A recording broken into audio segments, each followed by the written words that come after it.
So today we're looking at the power button on these Commodore 1084 monitors. I believe there's some other Commodores that have this exact same setup. We're talking about the one that is screwed right into here. It's not soldered onto anything. It's not soldered onto a board. It's just screwed right into here. And so this is what we're talking about today.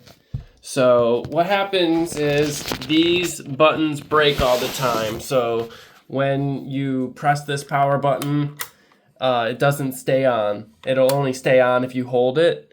And so it's just super common for these switches to go bad. And I wanted to show you how to replace it and give you a great option for what to use to replace it, because for the longest time it was difficult for me to find a not expensive replacement, but I found one and I was able to get a bunch made and get them here, and these work great and they fit perfectly.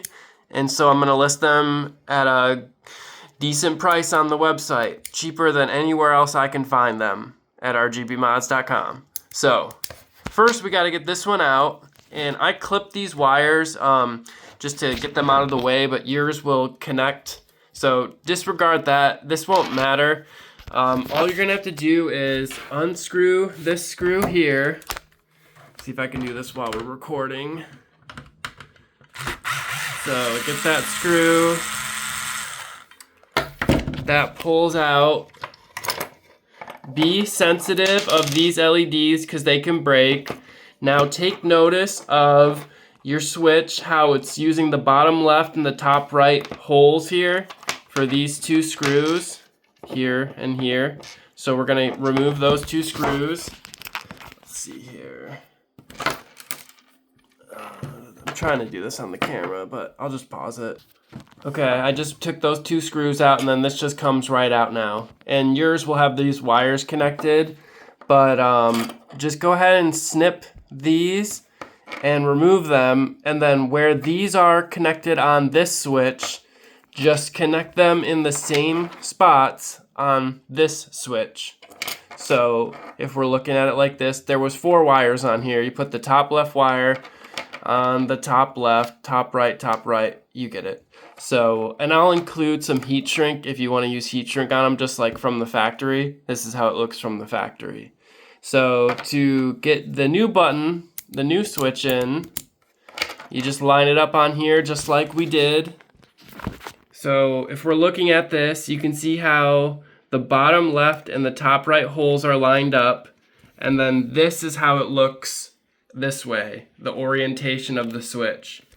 So now I'm just going to set this down. I'm going to pick up those screws and drive the screws into the spots here. Alright, so I drove the 2 screws in. This is what it looks like. Now keep in mind, you're going to solder your wires on. Like I said, I didn't do that on mine just to be able to handle it easier. But you'll have your wires soldered on. And with this lined up, you just stick it on here.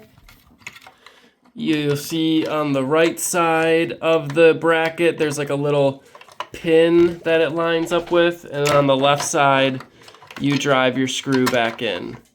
So that's what it looks like. I'm going to put the screw in.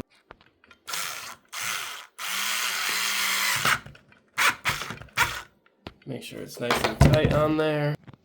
And that's it. Assuming you connected your wires, you're in there now. And just to show you, see, I press it in and see how it has slack. That's how we know it's pressed in, aka it's on. Press it in again. Now there's no slack on the button, so it's off. Slack, no slack. It's latching now. And that's it. You got a really great button. I'm probably going to sell these for under $10, which is like half as much as the cheapest other one I've been able to find. So go to rgbmods.com, get a Commodore 1084 switch. If you think this switch can work on another one, let me know. I still need to do further testing, but I just wanted to get the word out that you can buy these replacements now for your 1084. because these buttons are just, the original buttons are so known for losing their ability to latch. I had a brand new one, a brand new monitor, Commodore, and it literally broke after like 5 presses. So that's it. Thanks for watching. Have a good one.